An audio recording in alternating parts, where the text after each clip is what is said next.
On the road to success, 7-figure checks, swimming in the money. ItsBizkit.com, you know what I'm saying? It's exclusive.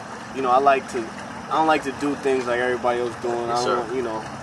So if you can, I want to hear some of those real bars. I want to let all of my peoples know, you know what I'm saying, like what it is, because that I felt that joint, you know what I'm saying? So I would love to hear, you know, you don't got to do the whole song, but just a few bars, man, because you really, like, I felt that, you know what I'm saying? I actually listened to it a couple of times. I had to run it back. On that joint, I said, they won't feel me to every record play, that back-to-back rotation on 97 and 105. Underground king steady living above the lies. Live in the city where the skinny niggas fucking ride. Forever starving for passion, call it that hunger pride. Looking back, my brother from another mother died.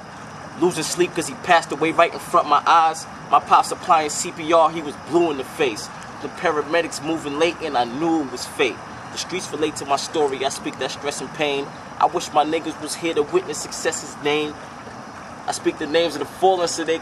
oh man, I've been writing so much crazy shit like that. Y'all gotta check that out. I'm telling you, that the Rod freestyle, that was off of the 7 Series mixtape, which was 7 freestyle. Which beat was that again? Too? That was Drake's beat. That was that class. That was real. And I felt like, you know, Drake did it so viciously, and he ended his album with that, and it's just like, you know, that second album. You know, a lot of people get that second album curse, and he improved on that. So I feel like I had to be in that space to say whatever I like on that track. So that's when I picked that joint out, I knew it was. Speaking of Drake, how do you feel about what Kendrick, you know, on the Control joint with Big Sean, how he said Drake and he threw all the names out there, ASAP, basically like this thing is competition. Y'all my homies. I fucks with y'all, but when we get in this booth,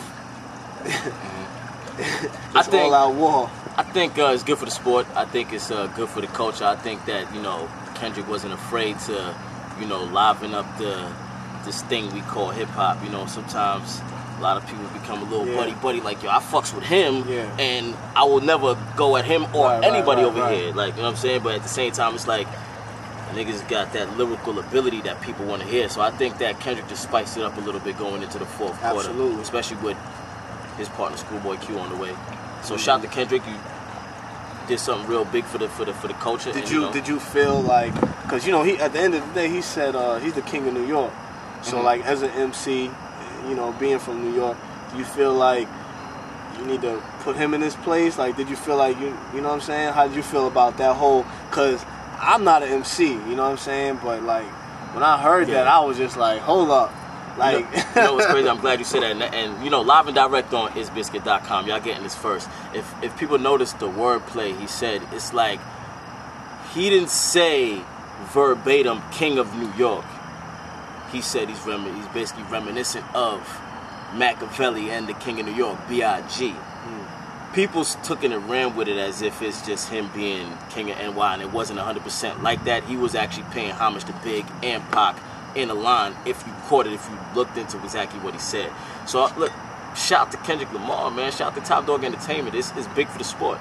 You know, I feel like it was what the game needed, because sometimes people get bored.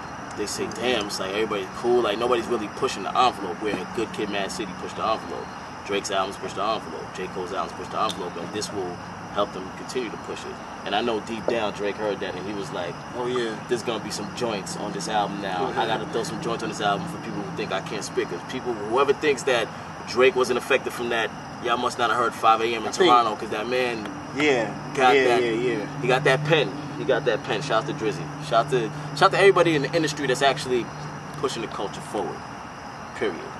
That's what it is, man. Make sure you get everybody, you know what I'm saying, how they can follow you. Listen, Instagram, I want everybody to see this right here, right now. Work in Progress Volume 3. Usually see cats with that bulky CD. We in the Matrix right now. You know what I mean? You pick up that drop card when you see me in these streets. Work in Progress Volume 3. Hard Days, Party Nights. The soundtrack to the come up and the celebration of the struggle. Out now on MafiaMixtapes.com and ThatPiff.com.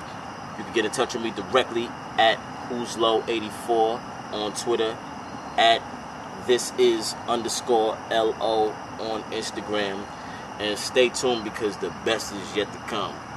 We got a lot 100%. More things in store, and you know, courtesy your boy Lo. And you know, real niggas do real things behind the scenes, work things out behind the scenes. But I rock with you heavy. I mean, people Appreciate see what that. you're doing out here heavy. I mean, and it's very legendary. You know, from the Tape Masters Inc. days to where it's at today to you supporting the FGF Headlines video back in the day. Like, you know, it's very necessary for LI. People could sleep on LI in general. People sleep on many states. It's really all good because people, we doing numbers out here, man. Y'all can't get mad that we doing numbers out here because the best is yet to come. Y'all trying to catch up to our old shit.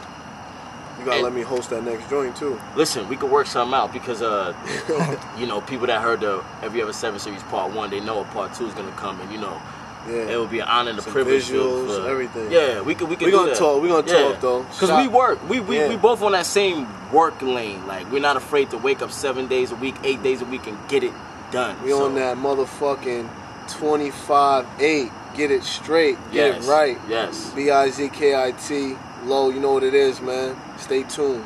We working. We everywhere. Yes, sir. Well, if you didn't know, Low is social.